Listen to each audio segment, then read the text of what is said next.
ஒருத்தர் ரொம்பவும் மகிழ்ச்சியா வந்துகிட்டு இருந்தார். என்ன விஷயம்னு விசாரிச்சேன்.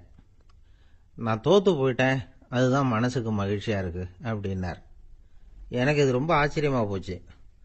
இந்த உலகத்துல தோத்து போறவங்க யாரும் மகிழ்ச்சியா இருக்கிறது இல்ல. அப்படி இருக்கிறப்ப இவர் இப்படி சொல்றாரே, எங்க தோத்து போனீங்கன்னு கேட்டேன். அதுக்கப்புறம் தான் அவர் விவரமா சொன்னார். என்னோட 5 வயசு குழந்தையோட நான் விளையாடிக்கிட்டு இருந்தேன். அந்த விளையாட்டுல என் குழந்தை ஜெயிச்சுட்டுது, நான் தோத்து போயிட்டேன் அப்படின்னார் ரொம்ப உற்சாகமா. நான் யோசிச்சு பார்த்தேன். அதாவது நாம சின்ன குழந்தையா இருக்கிறப்போ எந்த விளையாட்டுல கலந்துக்கிட்டாலும் அதுல நாம தான் ஜெயிக்கணும்னு ஒரு வெறி நமக்குள்ள இருக்கும். நம்மளை எதிர்த்து விளையாடுறவர் நல்லவரா கெட்டவரா, பெரியவரா சின்னவரா அப்படிங்கறதெல்லாம் முக்கியம் கிடையாது. அவர் தோத்து போகணும், நாம ஜெயிக்கணும், அதுதான் முக்கியம். எதிரியை சந்தோஷப்படுத்த விளையாடுகிற கலை அப்ப நமக்கு தெரியறதில்ல. வாழ்க்கையில ஒரு பக்குவம் வந்ததுக்கு அப்புறம் வெற்றி பெறணுங்கிற மன அழுத்தம் போயிடுது. போட்டியில ஜெயிக்கணுங்கிறத விட குழந்தைய சந்தோஷப்படுத்தணுங்கிறது முக்கியமா போச்சு. ஜெயிக்கணுங்கிற வெறி ஓடி போட்டுது. ஒரு குழந்தையா இருந்தப்போ நம்ம வளர்ச்சிக்கு உதவிய வெறி பெரியவனானதுக்கு பிறகு நமக்கு எதிரியா மாறுது. அதை சரியான சமயத்துல நாம புரிஞ்சுக்கிட்டோம்னா போதும், நாம பொழைச்சிக்கலாம். ஒவ்வொரு மனுஷனுமே வாழ்க்கையோட அடுத்த கட்ட வளர்ச்சியில அடி எடுத்து வைக்கிற நேரத்துல தன்கிட்ட இருந்து ஏதோ ஒரு குணத்தை அல்லது தன் குணம் இருந்த ஏதோ ஒரு உறவை நாம இழக்கத்தான் வேண்டி இருக்குது. ஒரு கட்டம் வரைக்கும் உதவியா இருந்த குணம் அடுத்த கட்டத்துக்கு தடையா கூட மாறிடலாம். இந்த பரிமாண மாற்றத்துக்கு உள்ளாகிற ஒவ்வொருத்தரும் பிரத்யட்சமா இதை உணர்றாங்க. ஆனா பல பேர் எப்படின்னா பழச திறந்துட்டு புதிய கொள்கைகளை உருவாக்கிக்கிறதுக்கு இஷ்டம் இல்லாம இருந்துடுறாங்க, அல்லது அப்படி செய்ய முடியாம தவிக்கிறாங்க. இதையெல்லாம் மீறி அந்த பழச திறந்துட்டா அதை இழந்ததால உண்டாகிற மன அழுத்தம் சில காலத்துக்கு வருத்திக்கிட்டு தான் இருக்கும், வேற வழி இல்லை. ஆரோக்கியமான ஒரு முன்னேற்றத்துக்காக அந்த மன அழுத்தத்தை தாங்கிக்கத்தான் வேணும் அப்படிங்கிறாரு அந்த உலக புகழ்பெற்ற மேதை ஒருத்தர், இந்த ஸ்காட் பெக் அப்படிங்கிறவர். பிறந்த நாள் முதல் இதுதான் சரி அப்படின்னு கற்பிக்கப்பட்டு வந்த ஒவ்வொரு தத்துவத்தையும் தங்களுடைய வளர்ச்சிக்கு தகுந்த மாதிரி மாற்றி அர்த்தப்படுத்திக் கொள்ள முடியாமல் வாழ்க்கை சூழல்ல அப்படியே அரைப்பட்டு தூளாகிறவர்கள் தான் ரொம்ப தவிக்கிறாங்களாம். இதுதான் அவருடைய கருத்து. பெரும்பாலும் மனிதர்களுடைய நடுத்தர வயசுல, அதாவது 30 தாண்டுகிற சமயத்துல தான் இந்த தவிப்பு உண்டாவதுதான். இததான் மேற்கத்திய நாடுகள்ல அடிக்கடி மிட் லைஃப் கிரைசிஸ் அப்படின்னு சொல்றாங்க. அப்பப்போ பழசையெல்லாம் தொலைச்சு விட்டு புதுசு புதுசா பிறக்கிறதுக்கு கத்துக்கணும். ஒவ்வொரு நிமிஷத்தையும் அந்த நிமிஷத்துக்கு ஏற்ற சித்தாந்தம் கொண்டவர்களாக சந்திப்போம் அப்படிங்கிறார் அந்த உளவியல் நிபுணர். இப்படி பழகிக்கிட்டா வாழ்க்கை இன்பமயம், இல்லைன்னா தவிப்பு மயம்தான். பழச தொலைக்க முடியாதவர்கள்ல எத்தனையோ பேர் உண்டு, எத்தனையோ ரகம் உண்டு. அதுல வேடிக்கையான நண்பர்களும் உண்டு. ஒருத்தர் நண்பர் வீட்டுக்கு போனார். அவரு ஏதோ இனிப்பு பலகாரம் கொடுத்து சாப்பிட சொல்லியிருக்கிறாங்க அவங்க வீட்டுல. இவர் சாப்பிட்டு பார்த்துட்டு சொன்னாராம், சார் 6 மாசத்துக்கு முன்னாடி ஒரு தடவை இங்க வந்தேன், அப்போ ஒரு இனிப்பு பலகாரம் கொடுத்தீங்க, அது இதை விட நல்லா இருந்தது சார் அப்படின்னாராம். அப்ப செஞ்ச அதே இனிப்பு பலகாரம் தான் சார் இதுவும் அப்படின்னாராம் அவர். ஒரு பல்கலைக்கழகம், அங்க ஒரு இலக்கிய பேராசிரியர், அவர் பாடம் நடத்திட்டு இருந்தார். ராபர்ட் பிரௌனிங் எழுதிய கவிதைகளை பத்தி சொல்லிட்டு இருக்கிறார். மாணவர்களும் ரொம்ப அக்கறையா அதை கேட்டுக்கிட்டு இருக்கிறாங்க. ஒரு குறிப்பிட்ட கவிதையை பத்தி சொல்லும் பொழுது அந்த பேராசிரியருக்கே ஒரு சந்தேகம். அதாவது அந்த கவிதையின் சரியான அர்த்தம் என்னங்கிறதுல சந்தேகம். பேராசிரியர் யோசனை பண்ணார். அந்த கவிதையை முழுசா புரிஞ்சுக்க முடியல. அதனால மாணவர்களை பார்த்து சொன்னார், மாணவர்களே, ஒரு நாள் பொறுத்துங்க, இந்த கவிதையை எழுதின கவிஞர் எங்க வீட்டுக்கு பக்கத்துல தான் இருக்கிறாரு. இன்னைக்கு சாயந்தரம் நான் அவரை நேர்லயே போய் பாக்குறேன், பார்த்து இதுக்கு என்னங்க அர்த்தம்னு கேட்டுட்டு வந்துடுறேன், அதுக்கப்புறம் உங்ககிட்ட சொல்றேன் அப்படின்னாராம். அன்னைக்கு சாயந்தரமே அந்த பேராசிரியர் கவிஞரை தேடிட்டு போயிட்டார். கவிஞர் அவங்க வீட்டுல அவர் பாட்டு உட்காந்துருந்தாராம். இவரு போய் அவர் முன்னாடி உட்கார்ந்தார். அப்புறம் கேட்டார், ஐயா, அந்த கவிதையின் முழு பொருள் என்னன்னு தெரிஞ்சுட்டு போறதுக்காக வந்திருக்கிறேன் அப்படின்னாராம். எந்த கவிதை அப்படின்னாராம் அவரு. இவர் அந்த கவிதையை சொல்லியிருக்கார். கவிஞர் கொஞ்சம் யோசனை பண்ணிவிட்டு அப்புறம் சொன்னாராம், பேராசிரியரே, நீங்க கொஞ்சம் தாமதமா வந்துட்டீங்கன்னாராம். இவருக்கு ஒன்னும் புரியல. நீங்க என்ன சொல்றீங்க, நான் தாமதமா வந்துட்டேன்னா? நீங்க தான் உயிரோட இருக்கிறீங்களே, அப்படி இருக்கும்பொழுது நான் தாமதமா வந்துட்டேன்னா அது எப்படி அப்படின்னு இவர் குழம்பி இருக்கிறார். இப்ப கவிஞர் சொன்னாராம், ஐயா, நான் உயிரோட இருக்கிறேன்னா இல்லையாங்கிறது முக்கியம் இல்லை. நான் அந்த கவிதை வரிகளை எழுதினப்போ 2 பேருக்கு அதோட அர்த்தம் தெரிஞ்சிருந்தது. இப்போ ஒரே ஒருத்தருக்கு தான் அதோட அர்த்தம் தெரியும் அப்படின்னாராம். பேராசிரியர் யோசனை பண்ணியிருக்கார். அப்படின்னா அந்த ஒருத்தர் கவிஞர் ராபர்ட் ப்ரௌனிங்கை தவிர வேற யாரா இருக்க முடியும்? இவர் தான் அப்படிங்கிறத அவர் மனசுல நினைச்சுக்கிட்டார். அதனால சொன்னார், ஐயா, நான் தாமதமா வரல, அந்த கவிதையின் பொருள் என்ன அது சொல்லுங்கன்னார். பேராசிரியரே, நான் சொல்றது உங்களுக்கு புரியலன்னு நினைக்கிறேன். நான் இந்த வரிகள் எழுதினப்போ 2 பேருக்கு அதோட அர்த்தம் தெரிஞ்சிருந்தது. அந்த 2 பேர் யாருன்னா, ஒருத்தர் ராபர்ட் ப்ரௌனிங், அதாவது நான், இன்னொருத்தர் கடவுள். இப்போ அது கடவுளுக்கு மட்டும்தான் தெரியும். நானே இதை பத்தி பல தடவை யோசனை பண்ணி பார்த்தேன். இது ரொம்ப அழகானது, ஆனாலும் ரொம்ப வழுக்கலானது. அதை பிடிச்சிட்டோம்னு நினைச்சிட்டு இருக்கும் பொழுதே காத்து மாதிரி அது உங்ககிட்ட இருந்து ஓடி போயிடுது. எனக்கு ரொம்பவும் வருத்தமா தான் இருக்குது. நிச்சயமா நான் தான் இந்த வரிகளை எழுதியிருக்கிறேன். அதுல அர்த்தம் இருக்குங்கிறது எனக்கு தெரியும். அதை நான் உணர்றேன். ஆனா நீங்க என்னை மன்னிக்கணும். எனக்கே கூட அதை என்னால விளக்க முடியல. அப்படி இருக்கும்பொழுது உங்களுக்கு எப்படி அதை நான் விளக்க முடியும் அப்படின்னு அந்த கவிஞர். அனுபவிக்கப்படக்கூடிய எல்லாமே விளக்கப்படக்கூடிய ஒன்றல்ல, விளக்கப்படும் எல்லாமே அனுபவிக்கப்படக்கூடிய ஒன்றல்ல அப்படிங்கிறது ஞானிகளுடைய கருத்து. அதுக்காக தான் அந்த சம்பவம். வாழ்க்கையில நீங்கள் தொடர்ந்து ஆய்வு செய்து கொண்டே இருக்கக்கூடிய விளக்கங்களை ஒருபோதும் அடைய முடியாத பரிமாணங்கள் இருக்கிறதுனால தான் அது அலுப்பு தட்டாம இருக்குது. உங்களால நிறைய அனுபவிக்க முடியும். இருந்தாலும் நீங்கள் அனுபவித்து அறிந்த விஷயங்கள் கூட வார்த்தைகளால விளக்கப்பட முடிவதில்லை அப்படிங்கிறது பெரியோர் சிந்தனை. இதெல்லாம் ஒரு பக்கம் இருக்கட்டும்.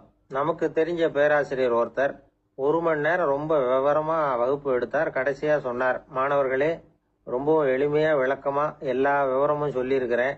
அதனால இதுல உங்களுக்கு சந்தேகம் வர்றதுக்கு வாய்ப்பே இல்லை. இருந்தாலும் கேட்க வேண்டிய கடமை கேட்கிறேன். இது வரைக்கும் நடத்தினதுல யாருக்காவது ஏதாவது சந்தேகம் உண்டா அப்படின்னு கேட்டாராம். எனக்கு ஒரே ஒரு சந்தேகம் தான் சார் அப்படின்னு எழுந்திரிச்சு நிக்கிறான் ஒருத்தன். என்னன்னு கேட்டாராம். இது வரைக்கும் நீங்க என்ன பாடம் சார் நடத்துனீங்க அப்படின்னானாம் அவன். ஒரு மனிதர், அவர் யாருக்கிட்டே தொலைபேசியில பேசிட்டு இருக்கிறார். கொஞ்சம் தூரத்துல நாம நிக்கிறோம். எட்டத்துல இருந்துகிட்டு அவரை கவனிக்கிறோம். அவர் போன்ல பேசுறத. அவர் பேசுகிற வார்த்தைகள் என்ன அப்படிங்கறது நம்ம காதுல விழல. ஆனாலும் அவர் பேசிக்கிட்டு இருக்கிறது நல்ல செய்தியா கெட்ட செய்தியா அப்படிங்கறத நம்மால யூகிக்க முடியும். மகிழ்ச்சியான செய்தியை பேசும்போது முகம் மலருது, புன்னகை பூக்குது. இதுல ஒண்ணு நீங்க கவனிக்கணும். தொலைபேசியில நாம பேசுறப்போ நம்மோட பேசுறவர் எதிரில் இல்ல. அவர் தொலைபேசி வழியா நம்ம குரலை மட்டும்தான் கேட்க போறார்.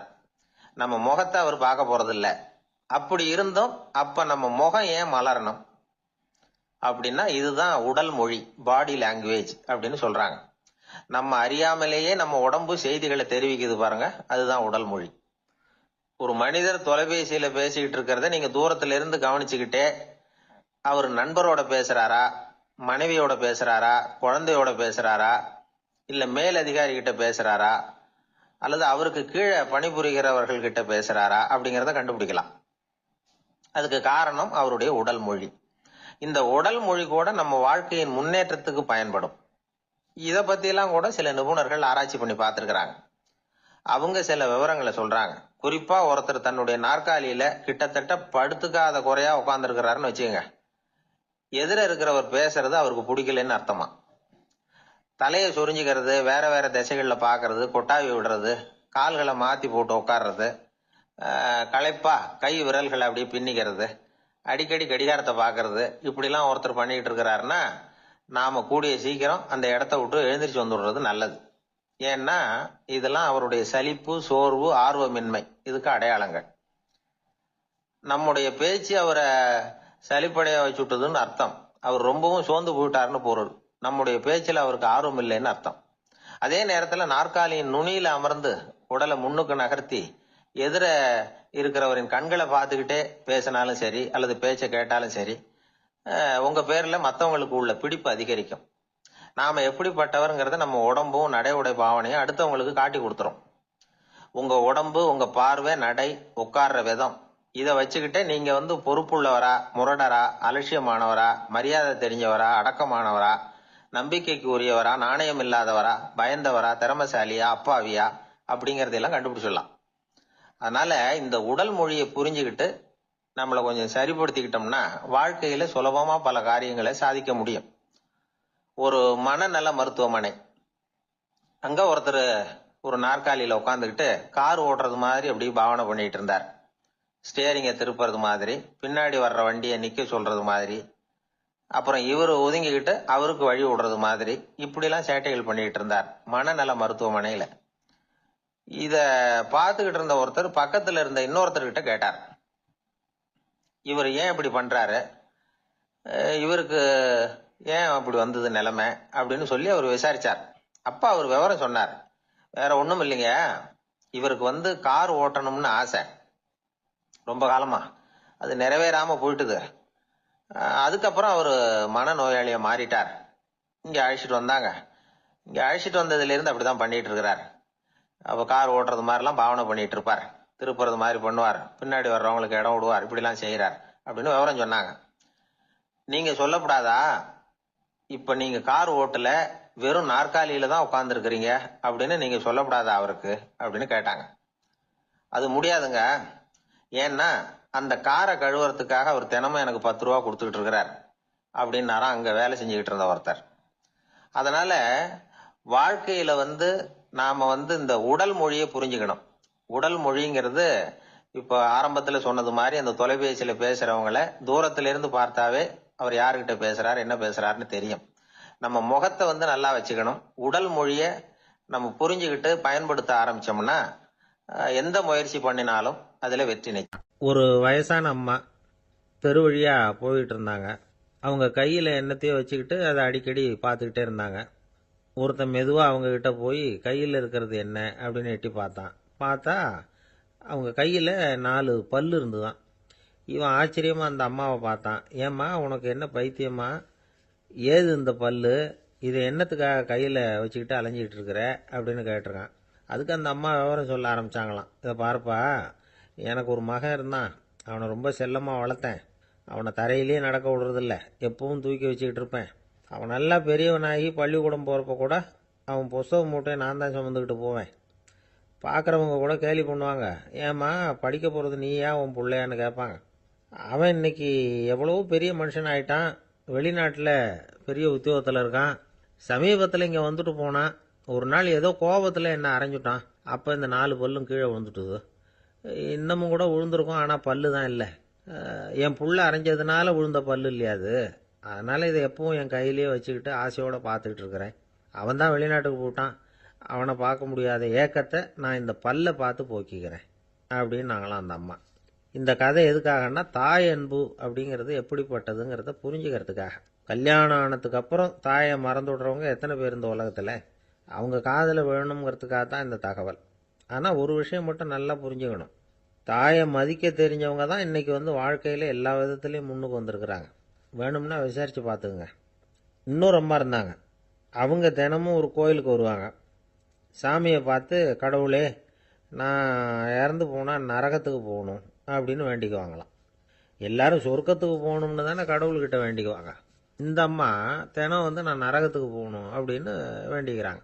அங்கேருந்து அர்ச்சகருக்கு இது சந்தேகம். ஒரு நாள் அதை நேரடியாகவே அவங்ககிட்ட கேட்டுவிட்டார். அதுக்கு அந்த அம்மா பதில் சொன்னாங்களாம், ஐயா எனக்கு கல்யாணம் ஆகி ரொம்ப நாள் வரைக்கும் குழந்தை பாக்கியம் இல்லாமல் இருந்தது. கோயில் குளம் எல்லாம் சுற்றி வந்தேன். ரொம்ப நாள் கழித்து ஒரு குழந்தை பிறந்தது, ஆண் குழந்தை. அவனை நான் ரொம்ப செல்லம் கொடுத்து வளர்த்தேன். அதோட விளைவு என்ன ஆச்சுன்னா, அவன் ரொம்ப மோசமாக ஆயிட்டான். கெட்ட பழக்க வழக்கம்லாம் கற்றுக்கிட்டான். அவன் இறந்து போனால் நிச்சயம் அவனுக்கு நரகம்தான் கிடைக்கும். அந்த அளவுக்கு கெட்டவன் அவன். அப்படிப்பட்ட காரியங்கள்லாம் பண்ணிகிட்டு இருக்கான், எனக்கு தெரியும். இவனுக்காக நரகத்தில் கூட யாரும் தயவு காட்ட மாட்டாங்க, தாட்சண்யம் காட்ட மாட்டாங்க. அதனால் இவனுக்கு முந்தி நான் இறந்து நரகத்துக்கு போயிட்டா அங்கே இவனை கவனிச்சிக்கலாமே, இவனுக்கு பணிவிடை செய்யலாமேன்னு பார்க்குறேன் அப்படின்னு நாங்களாம். அதனால தான் நான் நரகத்துக்கு போகணும்னு தினம் ஆண்டவனை வேண்டிகிட்டு இருக்கிறேன் அப்படின்னு கண்கலங்கி அந்த அம்மா சொன்னாங்களாம். அதுதான் தாய் உள்ளம்ங்கிறது. தாயின் பெருமையை சரியாக உணர்ந்துட்டா அவங்களுக்கு எப்பவும் எந்த கஷ்டமும் வராது. இது ஏதோ உபதேசத்துக்காக சொல்கிற வார்த்தை இல்லை, உண்மையான வார்த்தை. இந்த விவரத்தையெல்லாம் நண்பர் ஒருத்தர்கிட்ட சொல்லிகிட்டு இருந்தேன். அவர் கொஞ்ச நாள் கழித்து என்னை தேடி வந்தார். அவர் கையிலேயும் 4 பல்லு வச்சுருந்தார். என்னங்க ஆச்சு, ஏதுங்க இந்த பல்லு அப்படின்னு விசாரித்தோம். உங்கள் உபதேசத்தை கேட்டுட்டு இந்த உலகத்தில் எல்லாரையும் தாயாக நினைக்க ஆரம்பிச்சிட்டேன். ஒரு அம்மாவை கடத்தரில் பார்த்து தாயேன்னு கூப்பிட்டேன். அவங்க உடனே பலார்னு என்னை அரைஞ்சிட்டாங்க, பல்லு விழுந்துட்டுது. அதை தான் பொறுக்கி எடுத்துக்கிட்டு நேராக உங்களை தேடி வந்துக்கிட்டு இருக்கிறேன்னார். தாயேன்னு தானே கூப்பிட்டீங்க, அதுக்கு ஏன் அரைஞ்சாங்க அப்படின்னு கேட்டோம். நான் தாயேன்னு கூப்பிட்டது அவங்க காதில் நாயேன்னு விழுந்துட்டு தான், அதுதான் இப்படி ஆயிட்டுது அப்படின்னார். என்ன சார் உங்கள் பையன் என்ன செஞ்சுக்கிட்டு இருக்கிறான் இப்போ அப்படின்னு கேட்டார் ஒருத்தர். அடிக்கடி கண்ணாடி முன்னாடி நின்று அழகு பார்த்துக்கிட்டு இருக்கிறான் சார் அப்படின்னாரு அப்பா. இளம் பருவம் இப்படி தான் இருக்கும், அதையெல்லாம் சாதாரணமாக நினச்சிடாதீங்க அப்படின்னாரு அவர். என்ன சார் சொல்கிறீங்க, கண்ணாடி முன்னாடி நின்றுக்கிட்டு நேரத்தை வீணாக்கிக்கிட்டு இருக்கான், அதை ஒரு பெரிய விஷயமா நான் நினைக்கணுமா அப்படின்னாரு இவர். இளம் பருவத்தில் இளைஞர்களுக்கும் சின்ன பொண்ணுங்களுக்கும் அடிக்கடி கண்ணாடியில் பார்க்கணும்னு தோணும். அது வெறுமனே அழகு பார்க்கறது மட்டும் இல்லை, அவங்க தங்களையே தேடி கண்டுபிடிக்கிற ஒரு முயற்சி அது. இது ஒரு மனோதத்துவ விளைவு. இது வரைக்கும் சின்ன பிள்ளையா இருந்துட்டோம், இனிமேல் நாமளும் மற்றவங்க மாதிரி மனிதர்கள் தான் அப்படிங்கிற உணர்வு அவங்களுக்கு வருது. தங்களோட முகம் எப்படி இருக்குது, அழகு எப்படி இருக்கு, உடம்பு நேரம் எப்படி இருக்கு, முடி எப்படி இருக்கு அப்படிங்கறதையெல்லாம் கண்டுபிடிக்கிறாங்க. அதுக்கப்புறம் இன்னொரு ஆணோ பொண்ணோ தன்னை கவனிக்கணும் அப்படின்னு நினைக்கிறாங்க. இதெல்லாம் மனோதத்துவ உண்மைகள், இதெல்லாம் இயற்கை. இதை பார்த்துட்டு பெத்தவங்க பிள்ளைங்க கெட்டு போட்டாங்க அப்படின்னு நினைக்கக்கூடாது, அவங்கள திட்டிகிட்டே இருக்கக்கூடாது. இன்னைக்கு பல குடும்பங்கள்ல இதுதான் நடந்துகிட்டு இருக்குது. மனுஷ வாழ்க்கையிலேயே இப்படியும் இல்லாத அப்படியும் இல்லாத ஒரு பருவம் இளம் பருவம். 13லேருந்து 19 வயசுக்கு உட்பட்ட ஆண்கள் பெண்கள் இந்த வகையை சேர்ந்தவங்க, டீனேஜ் குரூப். இவங்கள சின்னவங்கன்னு நினைச்சிட முடியாது, பெரியவங்கன்னு நினைச்சிட முடியாது. இவங்க ரொம்ப சென்சிட்டிவ். சமூகம் நினைச்சா இவங்களை நல்லவங்களாவும் ஆக்கலாம், கெட்டவங்களாவும் ஆக்கலாம். கொஞ்சம் அக்கறை எடுத்துக்கிட்டா பெரிய பெரிய மேதைகளையும் விஞ்ஞானிகளையும் உருவாக்கலாம். ஆனால் நடக்கிறது என்ன தெரியுமா, அநேகமாக இவங்களை யாருமே சரியாக புரிஞ்சுக்கிறது இல்லை, இவங்களை சரியாக நடத்துறதும் இல்லை. இது வரைக்கும் நாம் சொல்கிறத கேட்டுக்கிட்டு இருந்தான், இப்பெல்லாம் அவன் இஷ்டத்துக்கு நடக்க ஆரம்பிச்சுட்டான் அப்படின்னு வருத்தப்படுற பெற்றோர்கள் அதிகம். இது வருத்தப்படுற விஷயம் இல்லை, சந்தோஷப்பட வேண்டிய விஷயம்.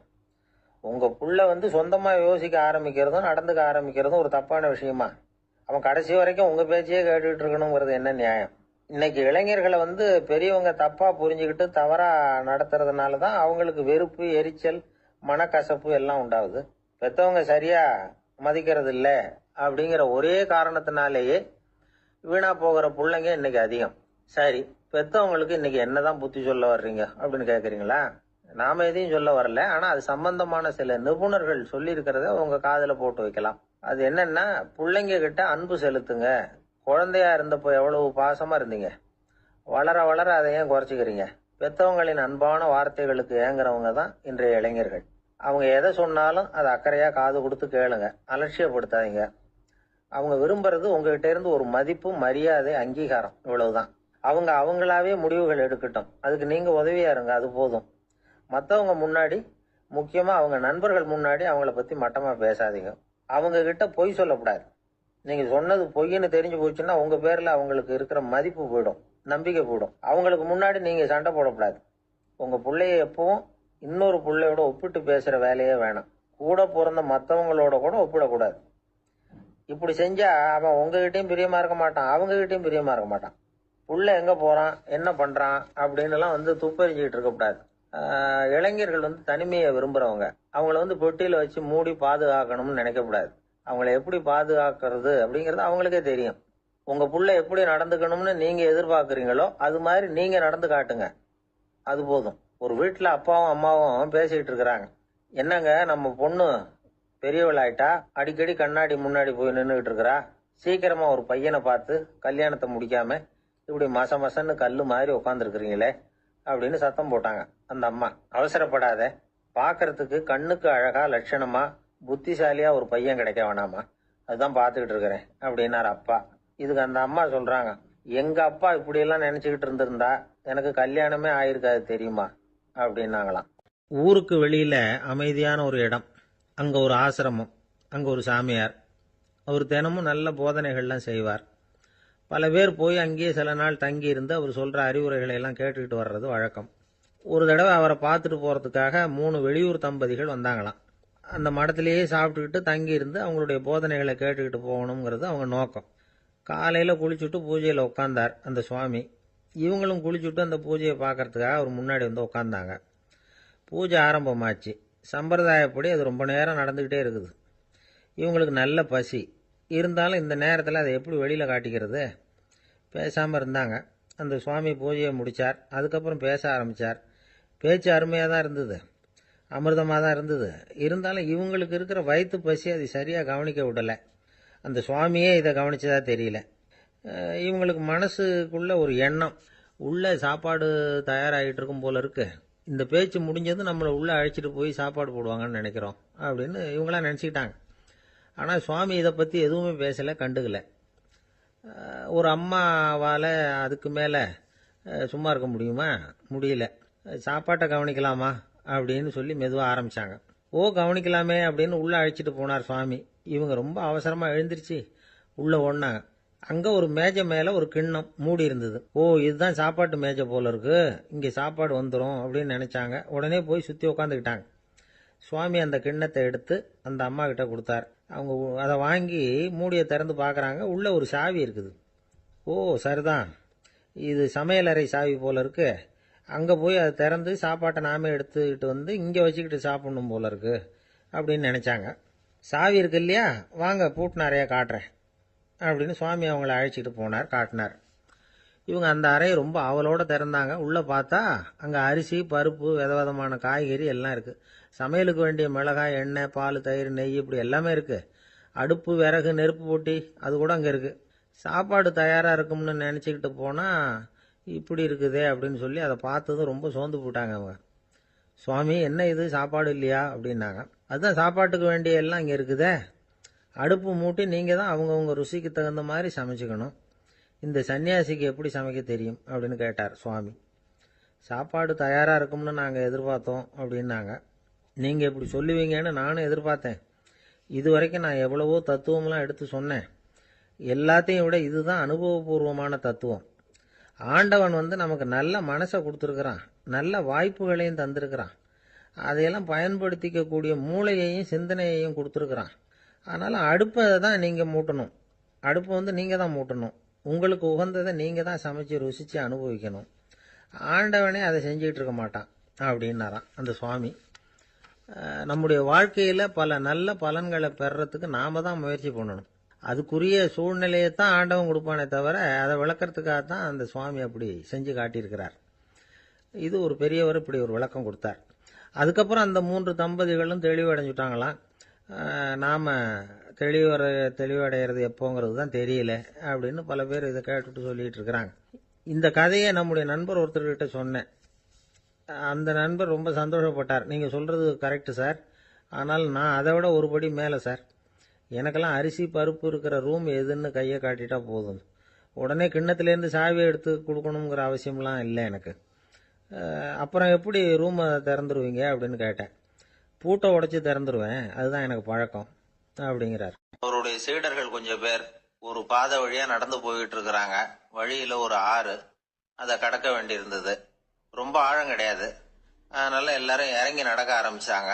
அப்போ அந்த குரு சொன்னாராம், ஞானம் பெற்றவன் ஆற்றை கடக்கும் போது அவனுடைய கால்கள் ஒருபோதும் நனையாது அப்படின்னாராம். இதை கேட்டது சீடர்களுக்கு ஒன்றும் புரியல. அவங்க எல்லாரும் குழம்பி போயிட்டாங்க. ஞானம் பெற்றவர்கள் காலு தண்ணீர்ல நனையாதுன்னு சொல்றாரே நம்ம குரு, ஆனா இவரு கால் இப்ப தண்ணீர்ல நனையுதே அப்படின்னா இவருக்கு இன்னும் ஞானம் கிடைக்கலன்னு அர்த்தமா?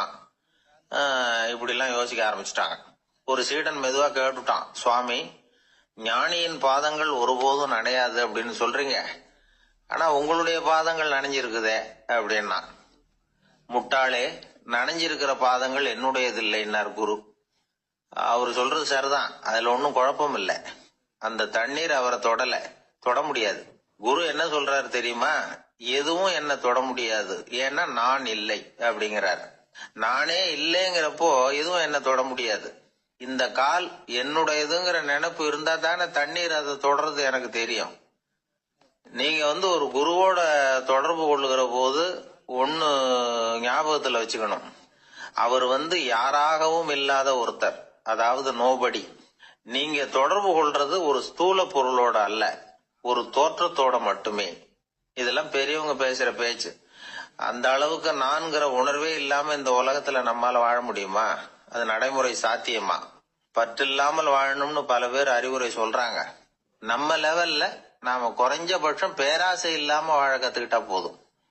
ஒருத்தன் நிலத்தை உழுதுகிட்டு இருந்தான். ஏறுகால ஏதோ தட்டுப்பட்ட மாதிரி தெரிஞ்சது. என்னன்னு பார்த்தான், அழகான சிலை ஒண்ணு கிடைச்சது. நல்ல விலைக்கு இதை விற்க முடியும். அதை அப்படியே மறைச்சு வச்சிருந்து பொழுது சாஞ்ச உடனே யாருக்கும் தெரியாம வீட்டுக்கு கொண்டுட்டு வந்துட்டான். வீட்டுல இருந்த மனைவி மக்கள்லாம் ஆளாளுக்கு ஒரு கற்பனை செய்ய ஆரம்பிச்சுட்டாங்க. இந்த சிலையை வித்து கிடைக்கிற பணத்துல பெருசா வீடு ஒண்ணு கட்டணும் அப்படிங்கிற நினைப்பு மனைவிக்கு, கழுத்து நிறைய நகை பண்ணி போட்டுக்கணுங்கிற கற்பனை மகளுக்கு, ஒரு நல்ல கார் வாங்கி அதுல உட்காந்து ஊர் சுத்தணுங்கிற ஆசை மகனுக்கு. இப்படி வீட்டுல இருந்த ஒவ்வொருத்தரும் ஒவ்வொரு விதமான கற்பனை சந்தோஷத்துல மிதந்துகிட்டு இருக்கிறாங்க. ஆனா அந்த புதையலை எடுத்துக்கிட்டு வந்தானே, அவன் மட்டும் ரொம்ப சோகமா ஒரு மூலையில உட்காந்துருக்கிறான். என்னாச்சு உங்களுக்கு, ஏன் இப்படி என்னத்தையோ பறி கொடுத்த மாதிரி உட்காந்துருக்குறீங்க அப்படின்னு கேட்டாங்க வீட்டுக்காரம்மா. இதுக்கு அவன் மெதுவா தலையை தூக்கி பதில் சொல்றான். அந்த நாள்ல காணாம போனது 18 சிலைகள் அப்படின்னு என்னுடைய பாட்டனார் சொல்லுவார். இன்னும் 17 சிலைகள் எங்க புதைஞ்சு கிடக்குதோ தெரியலையே அப்படின்னு பெருமூச்சு விட்டான்.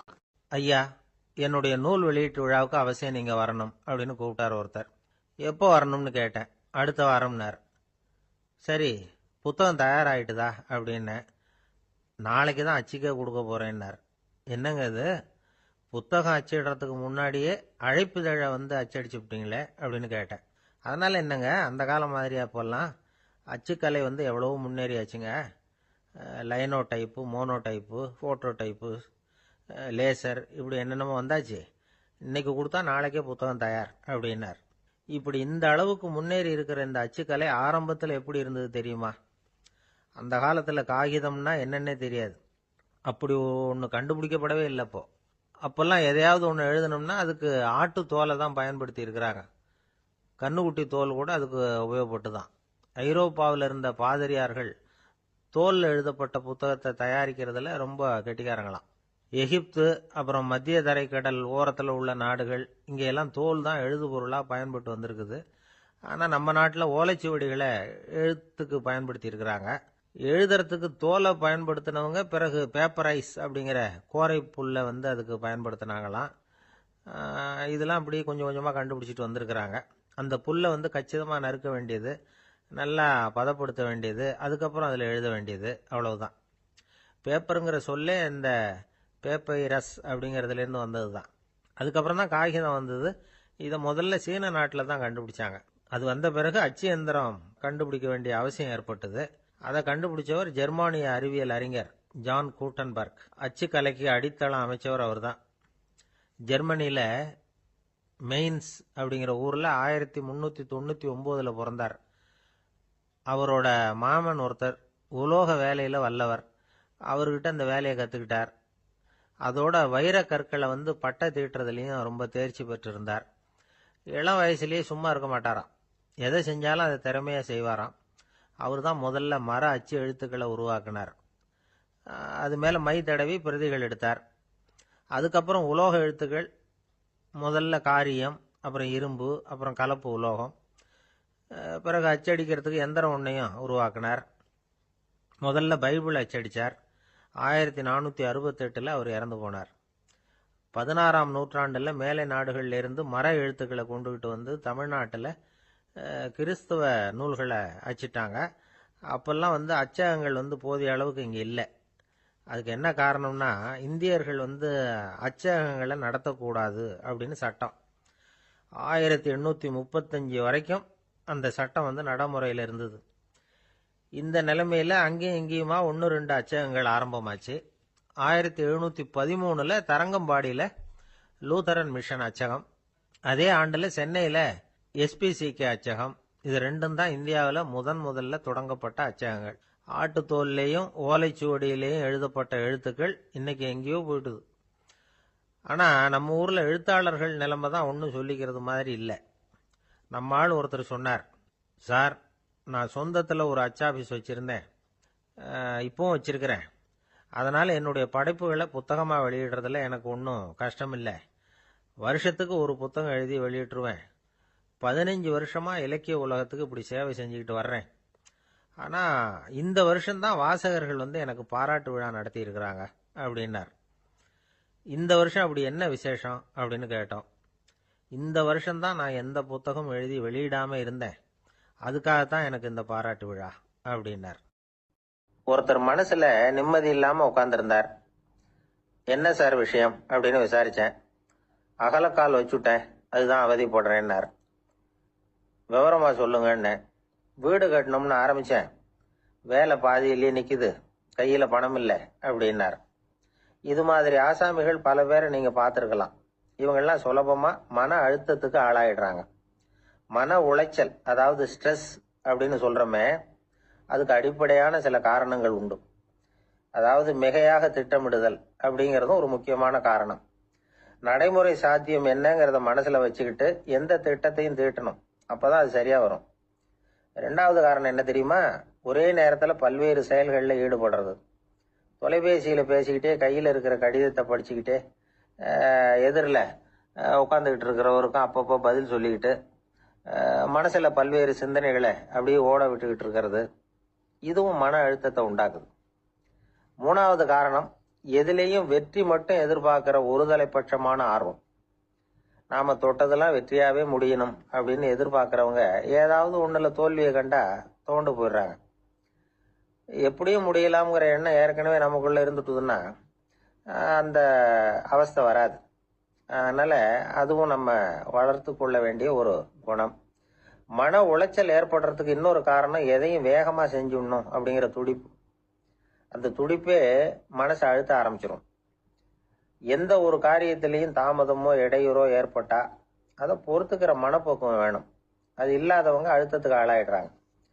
சில பேர் வேலை வேலைன்னு எந்த நேரம் பார்த்தாலும் வேலையே கதின்னு கிடப்பாங்க. பொழுதுபோக்குக்கோ உடற்பயிற்சிக்கோ குடும்பத்தில் உள்ளவங்க அல்லது நண்பர்கள் கூட கலந்துரையாடவோ கொஞ்சம் கூட நேரம் ஒதுக்க மாட்டாங்க. இந்த சுபாவம் மன அழுத்தத்தை உண்டு பண்ணும். இதையெல்லாம் புரிஞ்சுக்கிட்டு அதுல இருந்து விடுபடுறது எப்படின்னு யோசிக்கணும். வல்லுநர்கள் இது தொடர்பா சில யோசனைகளை சொல்லி வச்சிருக்கிறாங்க. அது என்னன்னா, வாழ்க்கைங்கிறது பிரச்சனைகளால பின்னப்பட்ட ஒன்று. அது எப்பவுமே முடிவடையாத ஒரு தொடர்கதை அப்படிங்கிறத முதல்ல நாம புரிஞ்சுக்கணும். ஒரே நேரத்துல ஒரு காரியத்துல மட்டுமே நாம கவனம் செலுத்தணும். அடுத்தவங்க காரியத்துல தலையிடக்கூடாது. எதையும் பேச ஆரம்பிக்கிறதுக்கு முன்னாடி நம்மை நாமே கேட்டுக்க வேண்டிய கேள்வி ரெண்டு. ஒன்னு, நான் சொல்ல போறது ரொம்ப முக்கியமானதா? ரெண்டாவது, நான் சொல்றத அவங்க கேட்கறதுக்கு ஆசைப்படுறாங்களா? நான் பேசுறதுக்கு அது சரியான நேரம் தானா? இதை யோசிச்சு பார்த்ததுக்கு அப்புறம் எதையும் பேச ஆரம்பிக்கணும். முடிஞ்ச அளவுக்கு வளைந்து போகிற சுபாவத்தை வளர்த்துக்கணும். நம்ம நேரம் விலை மதிப்பு இல்லாதது. அதை வீணாக்கக்கூடாது. சிரிக்க தெரியலனாலும் பரவாயில்ல, முகத்துல கொஞ்சம் புன்முறுவலாவது காட்டணும். இதெல்லாம் ரொம்ப முக்கியம். அடுத்தவங்க ஏதாவது செஞ்சா உடனே நன்றி சொல்ல மறக்கக்கூடாது. தினமும் கொஞ்ச நேரத்தை தனிமையில செலவு பண்ணணும். மன உளைச்சல்ல இருந்து விடுபடுறதுக்கு 3 முக்கிய வழிகள் சொல்றாங்க. அதை சுருக்கமா ரெட் அப்படின்னு சொல்றாங்க. RED ஆங்கில எழுத்துல. அந்த முதல் எழுத்து ஆர், அது என்னன்னா ரிலாக்ஸேஷன், அதாவது இடை ஓய்வு. ரெண்டாவது இ எக்ஸர்சைஸ், உடற்பயிற்சி. மூணாவது டயட், திட்டமிட்ட உணவு முறை. அதனால தியானம், மூச்சு பயிற்சி இதெல்லாம் இந்த இடை ஓய்வுக்கு வழிகள். எந்த வேலையையும் தொடர்ந்து செய்யக்கூடாது. எல்லார்கிட்டையும் கலகலப்பா பழகணும். மாசத்துக்கு ஒரு நாளாவது குடும்பத்தோட வெளியில போயிட்டு வரணும். சுலபமான உடற்பயிற்சிகளை செய்யலாம். உடற்பயிற்சிங்கிறது நமக்காக நாம செய்கிற ஒரு நீண்ட கால முதலீடு அப்படின்னு சொல்லுவாங்க. அதாவது லாங் டேர்ம் இன்வெஸ்ட்மெண்டா. அளவோட சாப்பிடணும், மெதுவா சாப்பிடணும். இதெல்லாம் கொஞ்சம் மனசுல வச்சுக்கிட்டு நடந்துக்கிட்டா மகிழ்ச்சியா வாழலாம். சில பேர் சாப்பாட்டு விஷயத்துல ரொம்ப அக்கறை எடுத்துக்கிறது உண்டு. ஒரு குண்டு ஆசாமி சாப்பிட உட்கார்ந்தார். முதல்ல ஒரு மாத்திரை சாப்பிட்டார். எதுக்குன்னு கேட்டோம். பசி எடுக்கிறதுக்குன்னார். சாப்பிட்டு முடிச்சார். பிறகு மறுபடியும் ஒரு மாத்திரை சாப்பிட்டார். இது எதுக்குன்னு கேட்டோம். சாப்பிட்டது ஜீரணமாகறதுக்கு அப்படின்னா. ஒரு நண்பர் இருக்கார். எப்ப பார்த்தாலும் கையில ஒரு புத்தகம் இருக்கும். புத்தகம் இல்லாம எங்கேயும் புறப்பட மாட்டார். எதுக்காக இப்படி எடுத்துட்டு போறீங்க அப்படின்னு கேட்டா, எனக்கு இது ஒரு நல்ல நண்பன் மாதிரி. இந்த காலத்துல எங்க போனாலும் காத்திருக்க வேண்டியிருக்கு. அது மாதிரி சமயத்துல நான் நண்பன் கூட பேசிக்கிட்டு இருப்பேன் அப்படிம்பாரான். ஒருத்தர் ஒரு பெரிய அரச பதவியில் இருந்தார். அவர் பதவியிலிருந்து இறங்க வேண்டிய சூழ்நிலை. அரசு கொடுத்திருந்த வீட்டை விட்டுட்டு வெளியில வர்றார். வரும்பொழுது 2 கையிலையும் 2 பெட்டியை எடுத்துக்கிட்டு வந்தாராம். சார், உங்களுடைய உடைமைகள் அப்படின்னு கேட்குறாங்க அங்க இருந்த ஊழியர்கள். இவர் தன்னுடைய கையில இருக்கிற பெட்டியை காட்டி, இதுதான் என்னுடைய சொத்து அப்படின்னாராம். ஒரு பெட்டியில அவருடைய உடைகள், இன்னொரு பெட்டியில அவர் விரும்பி படிக்கிற புத்தகங்கள். அவ்வளவுதான். இதுதான் இருந்துதான். புத்தகம் படிக்கிறது மனசுக்கு நல்லதுங்கிறது நமக்கு தெரியும். புத்தக வாசிப்பு உடம்புக்கும் நல்லதுங்கிறாங்க. அது நமக்கு ஆச்சரியமா தான் இருக்குது. ஒரு நபர் ஒரு வருஷத்துல சராசரியா 2000 பக்கங்களை படிச்சிருக்கணுமா, யுனெஸ்கோ பரிந்துரை. ஆனா நம்ம நாட்டில் நாம சராசரியா படிக்கிறது 32 பக்கங்கள், அவ்வளவுதான். இவ்வளவுக்கு நம்ம நாட்டில் 6000த்துக்கும் மேற்பட்ட நாளேடுகள், 2000த்துக்கும் மேற்பட்ட இதழ்கள், மலர்கள், இவ்வளவு இருந்தும் சரியா வரல. இந்த உலகத்துல முதல் நூலகம் எங்க எப்போ ஆரம்பமாச்சு தெரியுமா? கிமு 2500 ஆண்டுல அது ஆரம்பமாயிருக்குது. பாபிலோனியாவில் அமில் அணு அப்படிங்கிற அரசன் தான் நூலகத்தை உருவாக்கி இருக்கிறான். அப்பெல்லாம் தாள் கிடையாது, களிமண் தான். களிமண் பலகைகளில் எழுதி அது தொகுத்து அப்படியே நூலாக்கி அதை நூலகத்தில் வச்சிருப்பாங்களாம். அரசருடைய நூலகத்தில் 1000த்துக்கும் மேற்பட்ட நூல்கள் இருந்ததாக வரலாற்று குறிப்பு இருக்குது. அது மட்டும் இல்லை, அந்த நூலகத்தில் பொருள் வாரியா, அதாவது சப்ஜெக்ட் வாரியா புத்தகங்களை வகைப்படுத்தி வச்சிருந்தாங்களாம். அதில் மிச்சம் இருந்த ஒரு 25 களிமண் பலகை புத்தகங்கள் இன்னைக்கும் பிரிட்டிஷ் அருங்காட்சியகத்தில் இருக்குதான். அச்சு தாள் இதெல்லாம் ஏற்பட்டதுக்கு அப்புறம் அமைக்கப்பட்டது தான் பிரான்சில் இருக்கக்கூடிய பாரிஸ் நூலகம். 1480 பிரெஞ்சு மன்னர் 11ஆம் லூயி இந்த நூலகத்தை அமைச்சாராம். ஆனால் அப்பெல்லாம் அரசர்கள் மட்டும்தான் நூலகத்தை பயன்படுத்த முடியுமா. அதுக்கப்புறம் 17ஆம் நூற்றாண்டில் இந்த முறை மாறி பொதுமக்கள் அங்கே போகலாம், படிக்கலாம் அப்படிங்கிற நிலைமை வந்துதான். போட்லியன் நூலகம் அப்படின்னு அதுக்கு பேர், பாரிஸ் நகரத்தில் இருக்கு. அங்கதான் நூல்களின் பட்டியல் தயாரிப்பு பணி ஆரம்பமாச்சு. கல்வி வளர்ச்சியையும் நூலகத்தையும் இணைச்சவர் நெப்போலியன் போனபார்ட். முன்பணம் செலுத்தி புத்தகத்தை படிக்கிற முறையையும் அவர் தான் கொண்டுட்டு வந்தாராம். மக்கள்கிட்ட வசூலிக்கிற வரியின் ஒரு பகுதியை நூலகத்துக்கு பயன்படுத்தினவரும் அவர் தானா. நெப்போலியன் நூலகத்தில் உலகத்தில் உள்ள எல்லா மொழி நூல்களும் இருக்குதான். அங்கே ஒரு தமிழ் நூலும் இருந்திருக்குது. அது என்னன்னா கம்பராமாயணம். சோவியத் யூனியனுக்கு படையெடுத்து போனப்போ அங்கிருந்து லட்சக்கணக்கான புத்தகங்களை இந்த பனிச்சறுக்கு வாகனங்கள் இருக்குல்ல, அதில் கொண்டுகிட்டு வந்ததாக வரலாறு. அடுத்தபடியாக குறிப்பிட்டு சொல்லத்தக்க நூலகம் எதுன்னா பிரிட்டிஷ் நூலகம். மிக பழைய கையெட்டு பிரதியெல்லாம் கூட அங்கே இருக்குது. 1753 ஆரம்பமாச்சு. அதில் உள்ள நூல்களை வரிசையாக அடுக்கினா 180 கிலோமீட்டர் நீளத்துக்கு வருமா. மிகப்பெரிய நூலகம் அமெரிக்க தலைநகர் வாஷிங்டனில் இருக்குதான். இந்தியாவை பொறுத்த வரைக்கும் பெரிய பழைய நூலகம் எதுன்னா கல்கத்தா நூலகம். எல்லா இந்திய மொழி நூல்களும் இங்கே உண்டு. மகாகவி பாரதியார் நடத்தின இந்தியாங்கிற இதழின் எல்லா பிரதிகளும் அங்கே பாதுகாப்பாக இருக்குது. படிக்கும் பழக்கம் இங்கே வளர வேண்டியிருக்குது. ஒருத்தர்கிட்ட ஒரு புத்தகத்தை கொடுத்து விமர்சனம் எழுத சொல்லியிருந்தாங்க. கொஞ்ச நாள் கழிச்சு அவரை போய் பார்த்து, என்னங்க புத்தகத்தை படித்து பார்த்தீங்களா அப்படின்னு கேட்டாங்களாம். இதுக்கு அவர் சொல்லியிருக்கிறார், இன்னும் நான் படித்து பார்க்கலிங்க, இப்போ தானே விமர்சனமே எழுதி முடிச்சிருக்கிறேன், இனிமே தான் படிக்கணும் அப்படின்னாராம். இந்த உலகத்தில் எல்லாருக்கும் மகிழ்ச்சி தரக்கூடிய ஒரு பொருள் எது? இது ஒரு முக்கியமான கேள்வி. இந்த கேள்விக்கு பொருத்தமான ஒரு பதிலை உங்களால் சொல்ல முடியுமா? அதாவது கொஞ்சம் யோசிச்சு பார்த்தா பணம்னு சொல்லலாமா? இப்போ கையில் காசு இல்லாதவங்ககிட்ட ஒரு 10 ரூபாயை கொடுத்தா அது அவனுக்கு சந்தோஷத்தை கொடுக்கும். ஏற்கனவே வருமான வரி பிரச்சனையில் சிக்கி இருக்கிறவர்கிட்ட இன்னும் கொஞ்சம் பணம் இந்தாங்கன்னு சொல்லி கொடுத்தோம்னா அது அவருக்கு சங்கடத்தை தான் கொடுக்கும். அதனால அந்த கேள்விக்கு பணம்ங்கிறது பொருத்தமான பதிலாக இருக்க முடியாது. கேள்வி என்னன்னா, இந்த உலகத்தில் எல்லாருக்கும் மகிழ்ச்சி தரக்கூடிய ஒரு பொருள் எது? சரி, இனிப்புன்னு சொல்லலாமா? ஏன்னா எல்லாருக்கும் இனிக்க தானே செய்யும். அதுலேயும் ஒரு சிக்கல் இருக்கு. சக்கரை வியாதிகாரங்களுக்கு அது என்ன சந்தோஷத்தையா கொடுக்கும்? ஆக எல்லாருக்கும் வேறுபாடு எதுவும் இல்லாம மகிழ்ச்சியை கொடுக்கக்கூடியது வேற ஏதோ ஒன்று இருக்கு. அது என்னன்னு கண்டுபிடிக்கணும். அதுதான் இன்னைக்கு தகவல். அதை கண்டுபிடிக்கணும்னா இந்த கதையை கேட்கணும். அது என்ன கதைன்னா, ஒரு ஊர்ல ஒரு ராஜா இருந்தார். அவருக்கும் இதே சந்தேகம் வந்துட்டுது. அதாவது எல்லாருக்கும் இன்பம் தரக்கூடிய பொருள் எது அப்படின்னு. இதுக்கு பதில் தெரிஞ்சுக்கிறதுக்கு ஆசைப்பட்டார். சரி, அதுக்கு என்ன செய்யலாம்னு யோசனை பண்ணாரு. நாட்டு மக்களுக்கு பகிரங்கமா ஒரு அறிவிப்பு கொடுத்தார். நம்ம நாட்டு மக்கள் இன்பம் தரக்கூடிய பொருள் எதுன்னு நினைக்கிறாங்களோ அதை கொண்டுகிட்டு அரண்மனையில உள்ள கண்காட்சி மண்டபத்துல வைக்கலாம். அப்படி அவங்க வைக்கிற பொருள்கள்ல எது எல்லாருக்கும் இன்பம் தரக்கூடியதா இருக்குமோ அதை வச்சவருக்கு 1000 பொற்காசுகள் பரிசு அப்படின்னு அறிவிப்பு கொடுத்துட்டார். ஜனங்கள் இந்த அறிவிப்பை கேட்டாங்க. அதுக்கப்புறம் சும்மா இருப்பாங்களா? 1000 பொற்காசுன்னா சும்மாவா? அவங்க கையில் என்னென்ன கிடைச்சதோ அதையெல்லாம் கொண்டாந்து அரண்மனை காட்சி மண்டபத்தில் வச்சுட்டாங்க. அதுக்கப்புறமா ராஜா அங்கே வந்தார். ஒவ்வொன்றா பார்த்துக்கிட்டே வந்தார். முதல்ல ஒரு குயில் இருந்தது, இனிமையா பாடக்கூடிய குயில். இந்த குயிலோட இன்னிசை எல்லாருக்கும் இன்பம் தரக்கூடியது தான். இருந்தாலும் காது கேட்காதவங்களுக்கு இந்த இசை எப்படி இன்பம் தர முடியும்? அதனால இது சரியில்லைன்னு விட்டார். அடுத்தபடியா போனாரு. அங்க என்ன வச்சிருக்கிறாங்கன்னு பார்த்தா ஒரு அழகான மயில் அங்க தோகை விரிச்சு ஆடிக்கிட்டு இருக்குது. இந்த மயிலோட ஆட்டம் மனசுக்கு இன்பம் தரக்கூடியது தான். இருந்தாலும் பார்வை இல்லாதவங்க இந்த ஆட்டத்தை பார்த்து ரசிக்க முடியுமா? முடியாது. அதனால இதுவும் சரியில்லை அப்படின்னு சொல்லிவிட்டார். அதுக்கு அடுத்தபடியா போனார். பல வகையான இனிப்பு பண்டங்களை வச்சிருந்தாங்க. பார்த்தார், வயசானவங்களுக்கும் நோயாளிகளுக்கும் இது இன்பம் தராது, துன்பம் தான் கொடுக்கும் அப்படின்னார். இப்படி ஒவ்வொன்றா பார்த்துக்கிட்டே போறார். அழகான மலர்கள், கனிகள், ஓவியங்கள் எதுவுமே பொருத்தமா தெரியல. சகல பேருக்கும் இன்பம் தரக்கூடிய வகையில எதுவும் இல்லை. கடைசியா வந்தாரு. அங்க ஒரு களிமண் பொம்மை இருந்தது. அது என்ன பொம்மை தெரியுமா? பசியால வாடி இருக்கிற ஒருத்தருக்கு ஒரு அம்மா இனிமையா பேசிக்கிட்டு சோறு போடுறது மாதிரி அந்த பொம்மையை செஞ்சிருந்தாங்க. அதுக்கு கீழே அன்பு அப்படின்னு எழுதியிருந்ததுதான்.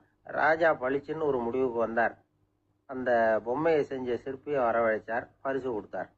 அன்பு ஒண்ணுதான் எல்லாருக்கும் இன்பம் அளிக்கக்கூடிய பொருள். காது கேட்காதவங்களும் அதை கேட்க முடியும், பார்வை இல்லாதவங்களும் அதை பார்க்க முடியும், குழந்தைகளும் அதை உணர முடியும் அப்படின்னு அதுக்கு விளக்கம் கொடுத்தார் அந்த மன்னர். இந்த உலகத்துல எல்லாருக்கும் மகிழ்ச்சி தரக்கூடிய ஒரு பொருள் அன்பு தான். அதை புரிஞ்சுக்கிட்டு தான் சில கணவன்மார்கள் மனைவி பேர்ல ரொம்ப அன்பை காட்டிக்கிறது வழக்கம். ஒரு வீட்டு வாசப்படி பக்கமா மழைக்கு ஒதுங்கினார் ஒருத்தர். மழை தூரிக்கிட்டு இருந்தது, இருட்டு நேரம். அந்த வீட்டுல இருந்தவர், இன்னைக்கு ராத்திரி வேணும்னா இங்கேயே தங்கிட்டு காலையில போங்க அப்படின்னார். உடனே இவரு சொன்னார், ரொம்ப நன்றிங்க, ஒரு 10 நிமிஷத்துல இதை வந்துடுறேன் அப்படின்னு சொல்லிவிட்டு எங்கேயோ ஓடினார். 10 நிமிஷம் கழிச்சு திரும்பி வந்தார். ஆமா, எங்க போயிட்டு வந்தீங்கன்னு கேட்டார் வீட்டுல இருந்தவர். நேரா எங்க வீட்டுக்கு போய் மனைவி கிட்ட இன்னைக்கு ராத்திரி இங்கேயே தங்கிக்கிறேன்னு சொல்லிவிட்டு வந்துட்டேன் அப்படின்னார் அவர். அன்புல இது ஒரு ரகம். இயேசுநாதர்கிட்ட ஒருத்தர் கேட்டாராம், இயேசுவே என்னை எவ்வளவு நேசிக்கிறீர்கள் அப்படின்னு. அவர் தன்னுடைய 2 கைகளையும் அகல விரித்து இவ்வளவு என்று சொல்லி சிலுவையில் உயிர் நீத்தார் அப்படின்னு சொல்லுவாங்க. அதாவது அந்த நேசிப்புக்கு எல்லை கிடையாது, அதே போல மன்னிப்புக்கும் எல்லை கிடையாது. இது இயேசுநாதர் சொல்லி கொடுத்த ஒரு பாடம். இயேசுனுடைய சீடர்கள்ல ஒருத்தன் பீட்டர், அவன் ஒரு நாள் இயேசுநாதர்கிட்ட கேட்டிருக்கான், இயேசுவே நான் என்னுடைய தம்பி கிட்ட அடிக்கடி சண்டை போட்டுக்கிட்டு இருக்கிறேன், என்னுடைய சகோதரன் கூட, அவனை நான் எத்தனை தடவை மன்னிக்கிறது? ஏற்கனவே 7 தடவை அவனை மன்னிச்சுட்டேன் அப்படின்னு சொல்லியிருக்கிறான். அப்போ இயேசு சொன்னாராம், மன்னிக்கிறதுக்கு எத்தனை தடவைங்கிற கணக்கெல்லாம் கிடையாது. எத்தனை தடவை உன்னுடைய சகோதரன் உன்னை கோபப்படுத்துகிறானோ அத்தனை தடவை நீ மன்னிக்கிறதுக்கும் தயாரா இருக்கணும், அதுதான் அப்படின்னு சொன்னாராம். அப்போ இவனுக்கு ஒன்றும் புரியல, இது என்ன அவன் தப்பு பண்ணிக்கிட்டே இருப்பான், நாம மன்னிச்சுக்கிட்டே இருக்கிறதா அப்படிங்கிறது மாதிரி குழப்பமா இருந்திருக்கிறான். அப்போ இயேசுநாதர் தன்னுடைய சீடன் பீட்டர் கிட்ட ஒரு கதை சொன்னாராம். அந்த கதை இன்றைக்கு நாம எல்லாரும் சிந்தித்து பார்க்க வேண்டிய ஒரு கதை. அதாவது மன்னிப்பை விரும்புகிறவர்கள் மன்னிக்கவும் தயாராக இருக்க வேண்டும் அப்படிங்கிறது தான் அந்த கதையினுடைய தத்துவம்.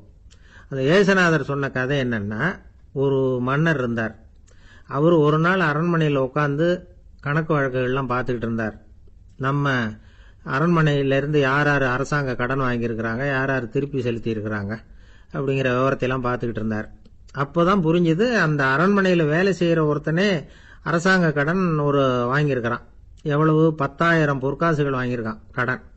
இந்த 10,000 பொற்காசுகளை திருப்பி செலுத்தலை அரசாங்கத்துக்கு. இது மன்னர் கவனத்துக்கு வந்தது. உடனே நம்ம அரண்மனையில் இருக்கிறவனே அரசு கடன் வாங்கி திருப்பி செலுத்தாம இருக்கான், அவனை கூப்பிட்டு வாங்கன்னு சொல்லி கூப்பிட்டுட்டு வந்தாங்களாம். விசாரிச்சிருக்கிறாங்க, என்னப்பா நீ எவ்வளவு ஒன்று? ஆமாங்க, 10,000 பொற்காசுகள் வாங்கியிருக்கிறேன், இன்னும் திருப்பி கட்டலைன்னு இருக்கான். உடனே அவர் மன்னர் சொல்லியிருக்கிறாரு, நம்ம சட்டத்திட்டப்படி நீ உடனே பணத்தை திருப்பி கட்டிடு. அப்படி உன்னால கட்ட முடியலன்னா உன்னுடைய வீடு, வாசல், சொத்து, சுகம் எல்லாத்தையும் வித்து அந்த பணத்தை அரசு கருவூலத்தில் சேர்த்துக்கிறதுக்கு நானே ஏற்பாடு பண்ணிடுறேன் அப்படின்னு அந்த மன்னர் சொன்னாராம். இவன் அப்படியே அதிர்ச்சி ஆயிட்டான், அப்படியே பொத்துன்னு காலில் விழுந்தானா. மன்னா, என்னை மன்னிச்சுங்க, என்னால் முடியல, எனக்கு மன்னிப்பு கொடுங்க அப்படின்னு இருக்கான். உடனே அவர் எழுந்திருச்சு, சரி நீ மன்னிப்பு கேட்டுவிட்ட, அதனால உன்னை மன்னிக்கிறேன், நீ பணம் கட்ட வேண்டாம் அப்படின்னு சொல்லி அந்த மன்னர் அவனை விட்டுட்டாராம். பணத்தையும் தள்ளுபடி போட்டார், நீ திருப்பி கட்ட வேண்டான்னு. இவனுக்கு ரொம்ப மகிழ்ச்சி, அதனால ரொம்ப உல்லாசமா வந்துகிட்டு இருக்கிறான். தெருவில் வந்துகிட்டு இருக்கிறப்ப இவங்கிட்ட கடன் வாங்கின ஒருத்தன் எதுக்கு வந்துகிட்டு இருக்கான். அவன் இவங்கிட்ட ஒரு 100 பொற்காசுகள் கடன் வாங்கியிருக்கான். அவன் வந்தான், இவன் போய் அவன் சாட்டையா பிடிச்சிக்கிட்டான், நீ எப்படா என் கடனை திருப்பி கொடுக்க போறேன்னு. அவன் இப்ப முடியல, கொஞ்சம் பொறுத்துக்கா, அப்புறம் தாரேன் இருக்கான். அதெல்லாம் முடியாது, நீ கொடுத்துதான் ஆகணும் அப்படின்னு இவன் புடிவமா சொல்றான். இப்ப நிலைமையை பாருங்க, இவன் ஏற்கனவே 10,000 பொற்காசுகள் அரசாங்கத்துல கடன் வாங்கினா அதுக்கு மன்னிச்சு விட்டுட்டார் இவனை. ஆனா இவன் இன்னொருத்தனை மன்னிக்கிறதுக்கு தயாரா இல்ல. இவங்கிட்ட கடன் வாங்கின இன்னொருத்தன் 10 பொற்காசுகள், அவனை மன்னிக்க தயாரா இல்ல. அவனை கொண்டு போய் நீதிமன்றத்துல கொண்டு போய் நிறுத்தி தண்டனை வாங்கி கொடுத்துட்டான். நீதிபதி என்ன சொன்னாரு, அந்த இவன் வாங்கின பொற்காசுகளை திருப்பி கட்டுற வரைக்கும் ஜெயிலில் இருக்கணுங்கிறது தீர்ப்பு. ஆனா உடனே அரசர் காதுல வந்து விழுந்தது. சொல்லிட்டாங்க, உங்ககிட்ட மன்னிப்பு வாங்கிட்டு போனானே ஒருத்தன், அவன் இன்னொருத்தனை மன்னிக்கிறதுக்கு தயாரா இல்ல, அவனை கொண்டு போய் ஜெயிலில் அடைச்சுட்டான் அப்படின்னு. உடனே மன்னர் பார்த்தார், இவனை மறுபடியும் கூப்பிட்டு வர சொன்னார். தபாரப்பா, நான் உன்னை மன்னிச்சு விட்டேன், ஆனா நீ இன்னொருத்தனை மன்னிக்கிறதுக்கு தயாரா இல்ல, அதனால என்னுடைய தீர்ப்பையும் மாத்துறேன், நீயும் அரசு கடன் தீர்ற வரைக்கும் ஜெயிலில் தான் இருக்கணும் அப்படின்னு சொல்லி ஜெயிலுக்கு அனுப்பிச்சுட்டாராம். இப்படி ஒரு கதையை இயேசுநாதர் தன்னுடைய சீடருக்கு சொன்னதாக ஒரு வரலாறு. அது என்ன, அதுல இருந்து நாம புரிந்து கொள்ள வேண்டியதுன்னா, நாம மன்னிக்கப்படணும்னு நாம விரும்புறோம்னா நாம இன்னொருத்தரை மன்னிக்கிறதுக்கு தயாரா இருக்கணும். அதனால நாம இன்னொருத்தரை யாரையும் மன்னிக்க மாட்டோம், ஆனா என்ன இன்னொருத்தர் மன்னிக்கணும் அப்படிங்கறது மாதிரி செய்யக்கூடாதுன்னு சொல்லுவாங்க. அது மாதிரி நாம இப்ப இது தப்பா புரிஞ்சுக்கிறவங்களும் இருக்கிறாங்க. பாவம் மன்னிப்புங்கிறதுலாம் எதுக்குன்னா, அதாவது மறுபடியும் பாவம் செய்யாம இருக்கிறதுக்காக தான். அதான் மன்னிக்கிறாரே அப்படிங்கிறதுக்காக மறுபடியும் பாவம் பண்ணிட்டு இருக்கிறது இல்லை. அதான் ஒருத்தர் கேட்டாராம், பாவத்திலிருந்து மன்னிப்பு கிடைக்கணும்னா நீ என்ன செய்யணும் அப்படின்னு கேட்டிருக்காரு. அதுக்கு அவன் சொல்லியிருக்கிறான், நான் முதல்ல பாவம் செய்யணும், அப்பதானே மன்னிப்பு கிடைக்கும் அப்படின்னு நானா. இப்படிப்பட்டவர்கள் தான் இன்னைக்கு உலகத்தில் அதிகமாக இருக்கிறாங்க.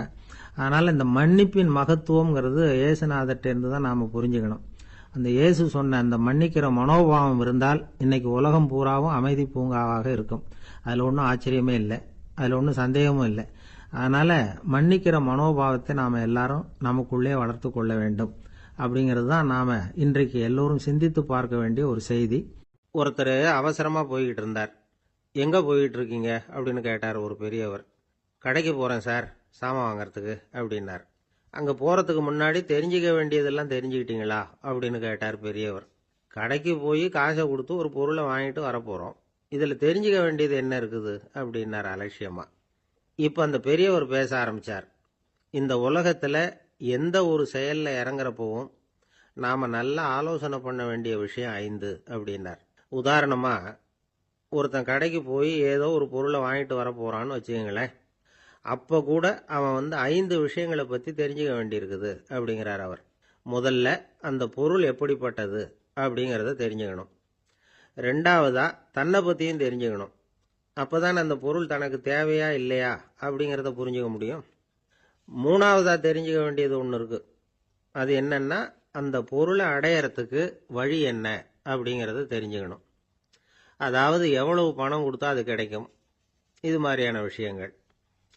4வதா அந்த பொருளை அடையறது மூலமா நாம அடையக்கூடிய பயன் என்ன அப்படிங்கறதையும் உணரணும். 5வது அந்த பொருளை அடையறதுல இருக்கக்கூடிய தடை எது அப்படிங்கறதையும் நாம தெரிஞ்சுக்கணும். பெரியவர் பேசுறது ஏதோ தத்துவம் மாதிரி தெரியுது இல்லையா? தத்துவம் தான். அதாவது இப்படி உலகியல் வாழ்க்கையில சின்ன சின்ன விஷயங்கள்லயே நாம 5 விஷயங்களை தெரிஞ்சுக்க வேண்டி இருக்குது. அது ரொம்ப அவசியமா இருக்கு. பேரின்ப நிலைன்னு சொல்றாங்கல்ல, அது மாதிரி பெரிய சமாச்சாரங்கள்லயும் இந்த 5 விஷயங்களை நாம தெரிஞ்சுக்க வேண்டியிருக்குது. அதுக்கு பேர் என்னன்னா அர்த்த பஞ்சகம். வைணவ சமயத்துல அர்த்த பஞ்சகம்ங்கிறது ரொம்ப பெரிய விஷயம். கடைக்கு போறது மாதிரி கடவுளை பார்க்க போறப்பவும் நாம 5 விஷயங்களை தெரிஞ்சுக்கணுமா. முதல்ல பரம்பொருள் அப்படிங்கிறது என்ன, அதோட தன்மைகள் என்ன, இதை தெரிஞ்சுக்கணும். இதுக்கு பேர் என்னன்னா பரமாத்ம ஸ்வரூபம் அப்படின்னு பேர். 2வது நாம யாரு, நம்மோட தன்மை என்ன அப்படிங்கறத தெரிஞ்சுக்கணும். நான் யாருன்னு எனக்கே தெரியலங்கிறப்போ இதை நான் சொல்றேன்னு இது என்னுடையதுன்னு சொல்றது தப்பு தானே. அப்புறம் 3வது விஷயம், பரம்பொருளை நாம அடையறதுக்கு வழி எது, இதை தெரிஞ்சுக்கணும். இது உபாய ஸ்வரூபம் அப்படின்னு பேர். 4வது விஷயம், நாம அடைய வேண்டிய பயன்கள் என்ன அப்படிங்கறது தெரிஞ்சுக்கிறது. இதுக்கு புருஷார்த்தம் அப்படின்னு பேர். 5வது அந்த பயனை அடைய விடாமல் தடுக்கிற தடைகள் யாவை அப்படிங்கறத தெரிஞ்சுக்கிறது. இது விரோதி ஸ்வரூபம். இதைத்தான் தடையியல் அப்படின்னு சொல்றாங்க. அதாவது பரமாத்மாவை பற்றிய அறிவு, ஜீவாத்மாவை பற்றிய அறிவு, உபாயம் பற்றிய அறிவு, புருஷார்த்தம் பற்றிய அறிவு, இந்த 4 அறிவுக்கும் எதிரடையா, அதாவது அதையெல்லாம் தப்பா புரிஞ்சுக்கிறதால உண்டாகக்கூடிய அறிவு விரோதி ஸ்வரூபம். என்ன இது தகவல்ல ஏதாவது கதை சொல்லுவீங்கன்னு பார்த்தா ஏதோ தத்துவம் பேசிக்கிட்டு இருக்கிறீங்களே அப்படின்னு நினைக்கலாம். இதுவும் தெரிஞ்சுக்க வேண்டிய ஒரு பெரிய விஷயம்தான். காதில் போட்டு வச்சா எப்போவாவது உபயோகப்படும். என்னுடைய நண்பர் ஒருத்தர் ஒரு நாள் என்கிட்ட சொன்னார், சார், அடுத்த மாதம் தஞ்சாவூரில் ஒரு கல்யாணம், போகிறதா வேண்டாமா அப்படின்னு ஒரே குழப்பமா இருக்கு அப்படின்னார். நான் உடனே இந்த அர்த்த பஞ்சக உபதேசம் பண்ண ஆரம்பித்தேன். அவர் எல்லாத்தையும் பொறுமையாக கேட்டுவிட்டு, சரி சார், நான் போகிறதுன்னு முடிவு பண்ணிவிட்டேன்னார். எப்படி இந்த முடிவுக்கு வந்தீங்க அப்படின்னு கேட்டேன். அவர் சொன்னார், சார், அந்த 2வது பாயிண்ட் ஒன்று சொன்னீங்களே, அதை புரிஞ்சுக்கிட்டதுக்கு அப்புறம்தான் இந்த முடிவுக்கு வந்தேன் அப்படின்னார். என்ன 2வது பாயிண்ட்டுன்னு? அதாவது தன்னை பற்றி புரிஞ்சுக்கணும் அப்படின்னு சொன்னீங்க. உடனே என்னை பற்றி புரிஞ்சுக்கிட்டேன். நான் யாருங்கிறது எனக்கு தெரிஞ்சுது. உடனே போகிறது தான் நல்லதுன்னு முடிவு பண்ணிவிட்டேன்னார். நீங்கள் யாருன்னு கேட்டேன். நான் தான் சார் அந்த கல்யாணத்தில் தாலி கட்ட வேண்டிய மாப்பிள்ளை அப்படின்னார். ஒரு நாள் ஒரு தகப்பனார் தன்னுடைய பிள்ளைய அழைச்சிட்டு வந்தார். சார், இவன் சரியாக படிக்க மாட்டேங்கிறான், பெரியவங்களை மதிக்க மாட்டேங்கிறான், நீங்கள் கொஞ்ச நாள் இவனுக்கு குருவாக இருந்து நல்ல விஷயங்களை சொல்லி கொடுத்தா தேவையில்லைன்னார்.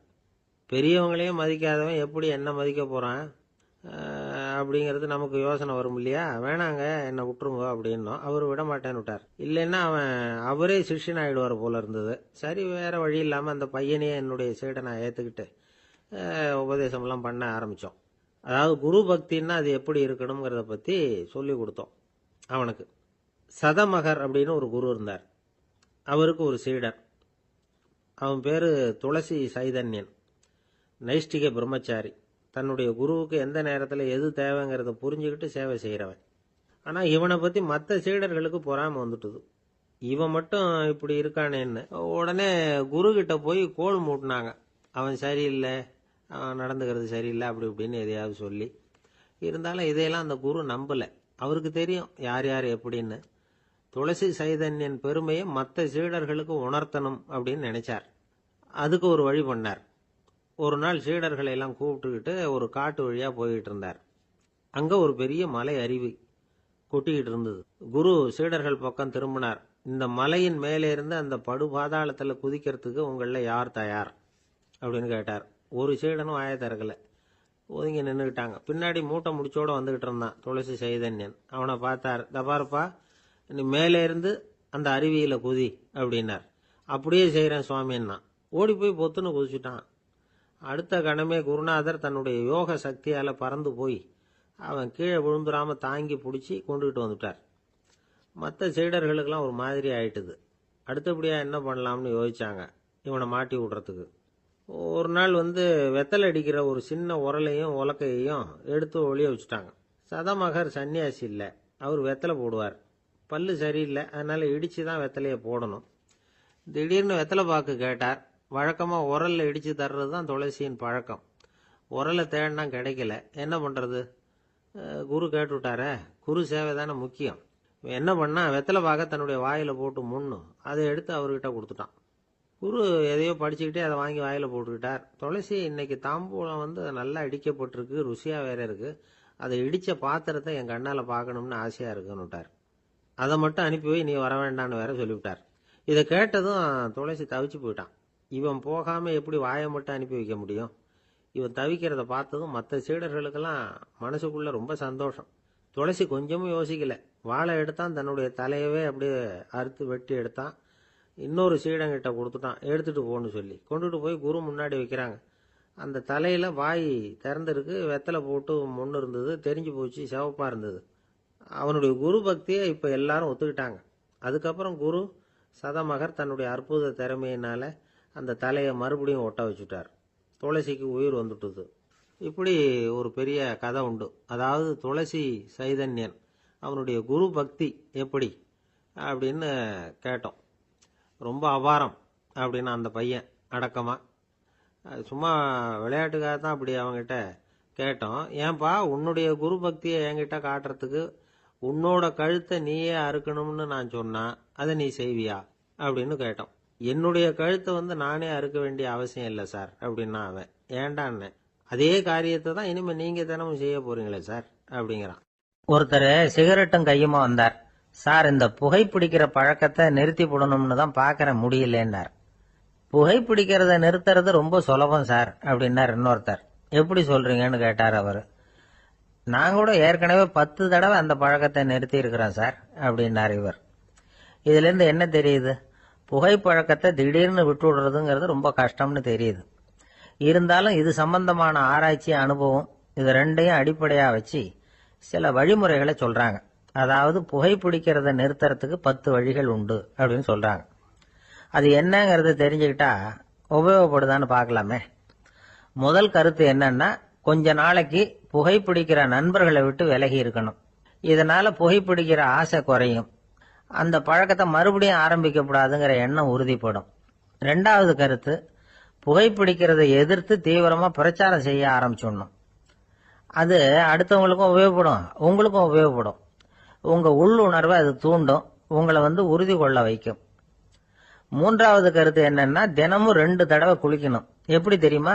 முதல்ல வெதுவெதுப்பான தண்ணீர், அப்புறம் குளிர்ந்த தண்ணீர், இப்படி மாறி மாறி குளிக்கணுமா. 4வது கருத்து, உடற்பயிற்சிகள் செய்யணும். மூச்சு வாங்குற மாதிரியான பயிற்சிகள் ரொம்ப நல்லதான். பிராணாயாமம் அப்படிங்கிற மூச்சு பயிற்சி ரொம்ப நல்லதுங்கிறாங்க. அப்புறம் 5வது கருத்து, சாப்பாடு மிதமா இருக்கணும், சீரா இருக்கணும். பச்சை காய்கறிகள், பழங்கள் சாப்பாட்டுல சேர்த்துக்கலாம். அடிக்கடி கொஞ்சம் கொஞ்சமா சாப்பிட்டு ரத்தத்துல சர்க்கரையின் அளவை பராமரிக்கணும். இது நரம்புகளை அமைதிப்படுத்தும். 6வது கருத்து என்னன்னா, ரொம்ப நேரம் பசியோட இருக்கக்கூடாது. புகைப்பிடிக்கிறத நிறுத்த முயற்சி செய்யும் பொழுது எடை குறைப்பு நடவடிக்கைகளை மேற்கொள்ளக்கூடாது. 7வது கருத்து, காப்பி, தேநீர், மதுபானம், அப்புறம் போதைப் பொருள்கள் கலந்த உணவுகள் இதெல்லாம் வேணாம். புகைப்பிடிக்கிறத அதெல்லாம் ஊக்கப்படுத்தும். கடுகு, மிளகு, அப்புறம் காரமான பொருள்களை தவிர்க்கணும். உப்பு அளவை குறைக்கணும். தினமும் 10 குவளை தண்ணீராவது குடிக்கணும். வெறும் தண்ணி புகைப்பிடிக்கிற ஆவலை தணிக்குதான். 8வது கருத்து, கையில சிகரெட்டு, புகையில ஏதாவது இருந்தா உடனே தூக்கி எறிஞ்சிருங்க. அது கையில் இருக்கிற வரைக்கும் புகைப்பிடிக்கிற ஆசை வந்துகிட்டே இருக்கும். 9வது கருத்து என்னன்னா, இறை நம்பிக்கை உள்ளவங்க புகைப்பிடிக்கிற எண்ணம் வர்றப்போவெல்லாம் பிரார்த்தனை செய்ய ஆரம்பிச்சுடலாம். 10வது கருத்து, உங்களுக்கு ரொம்பவும் வேண்டியவங்க யாரோ அவங்க கிட்ட எல்லாம் நீங்க புகைப்பிடிக்கிறத நிறுத்தி விட்டதா சொல்லிவிடுங்க. இந்த 10 வழிகளையும் கடைபிடிக்க ஆரம்பிச்சுட்டா புகைப்பிடிக்கும் பழக்கத்தை நிறுத்தி விடலாம் அப்படின்னு சொல்றாங்க அனுபவப்பட்டவங்க. முயற்சி பண்ணி பார்க்கலாம். ஒரு முக்கியமான இடத்துல நின்றுகிட்டு இருந்தார் ஒருத்தர். அங்க இன்னொருத்தர், ஏன் சார் இந்த இடத்துல சிகரெட் பிடிக்கலாமா அப்படின்னு அனுமதி கேட்டார். இந்த இடத்துல சிகரெட் பிடிக்க கூடாதுங்க அப்படின்னாரு இவர். நீங்க இப்படி சொல்றீங்க, ஆனா இந்த இடத்துல கீழே நிறைய சிகரெட் துண்டுகள் கிடக்குதே, அவங்கெல்லாம் யாரு? அவங்கெல்லாம் உங்க மாதிரி என்கிட்ட அனுமதி கேட்காதவங்க அப்படின்னாராம் இவர். ஒரு நண்பர் ஆனந்தமா சிகரெட் பிடிச்சிக்கிட்டு இருந்தார். இந்த பழக்கத்தை விட்டுடுங்களேன் அப்படின்னு சொல்லி பார்த்தோம். விட்டுடலாம்னு தான் பாக்குறேன், ஆனா முடியலையேன்னார். மனசு வச்சா எல்லாம் முடியும் அப்படின்னும். அவர் கொஞ்ச நேரம் யோசனை பண்ணார். அப்புறம் சொன்னார், சரி சார், இதுதான் நான் பிடிக்கிற கடைசி சிகரெட் அப்படின்னு சொல்லி ரொம்ப அழுத்தமா புகையை உள்ளுக்கு இழுத்தார். அதுக்கப்புறம் அந்த துண்டு சிகரெட்டை வீசி எறிஞ்சுட்டார். ஒருத்தர் இது மாதிரி தீர்மானம் பண்ணி தன்னுடைய கடைசி சிகரெட்டை தூக்கி எறிஞ்சுட்டாருன்னா அது ஒரு பெரிய விஷயம்தான். அதுக்கு பிறகு அவர் உடம்புல படிப்படியா என்னென்ன மாற்றங்கள் நடக்கும் அப்படிங்கறத பத்தி ஒரு விவர பட்டியலே வெளியிட்டு இருக்கிறாங்க. அது என்ன விவரம் தெரியுமா? ஒருத்தர் புகைப்பிடிக்கிற பழக்கத்தை நிறுத்துறாருன்னு வச்சுங்க. அப்படி அவர் நிறுத்தின 20 நிமிடங்களுக்குள்ள உயர் ரத்த அழுத்தம், உடல் வெப்பம், நாடி துடிப்பு இதெல்லாம் சரியான நிலைமைக்கு வந்துருதான். 8 மணி நேரத்துக்குள்ள இந்த ஸ்மோக்கர்ஸ் பிரீத் அப்படிங்கிற தன்மை மறைஞ்சிருதான். ரத்தத்துல உள்ள கார்பன் மோனாக்சைடு அளவு குறையுதான். ஆக்சிஜன் அளவு கூடுதான். சரியான அளவுக்கு வந்துருதான். ஒருத்தர் கடைசி சிகரெட்டை தூக்கி எறிஞ்சுட்டாருன்னா 24 மணி நேரத்துக்குள்ள மாரடைப்பு ஏற்படுறதுக்கான வாய்ப்பு குறைஞ்சுடுதான். 48 மணி நேரத்துக்குள்ள உணர்வு நரம்புகளின் முனைப்பகுதிகள் மறுபடியும் ஒன்னு சேர்ந்துருதான். அதனால நாக்கு சுவை உணர்வு, மூக்கின் முகரும் சக்தி இதெல்லாம் மேம்படுதான். நல்ல நிலைமைக்கு வந்துருதான். சிகரெட்டை நிறுத்தின 3 நாளுக்குள்ள மூச்சு விடுறது சுலபமாயிடுதான். இப்படி அவங்க பட்டியல் நிறைய சொல்றாங்க. 2 அல்லது 3 மாசத்துக்குள்ள என்ன ஆகும் தெரியுமா? ரத்த ஓட்டம் மேம்படுது, நடக்கிறது சுலபமாயிடுது. நுரையீரல் கொள்ளளவு 30% அதிகரிக்குது. 1 to 9 மாசத்துக்குள்ள சுவாச குறைபாடுகள் நீங்குது. நுரையீரல்ல இருக்கக்கூடிய இந்த அசுத்தம் வடிகட்டும் திசுக்கள் சரியா வேலை செய்ய ஆரம்பிச்சிருது. ஒரு வருஷத்துக்குள்ள இந்த இதய அழுத்த நோய்க்கான வாய்ப்பு பாதியா குறைஞ்சிருது. இந்த சிகரெட்டை நிறுத்தின 5 வருஷத்துக்குள்ள ஒரு நாளைக்கு ஒரு பாக்கெட் சிகரெட் பிடிக்கிறவர்கள்ல நுரையீரல் புற்றுநோயினால சாகிறவர்கள் எண்ணிக்கை பாதியா குறைஞ்சிருது. புற்றுநோய் செல்கள் சீரமைக்கப்படுது.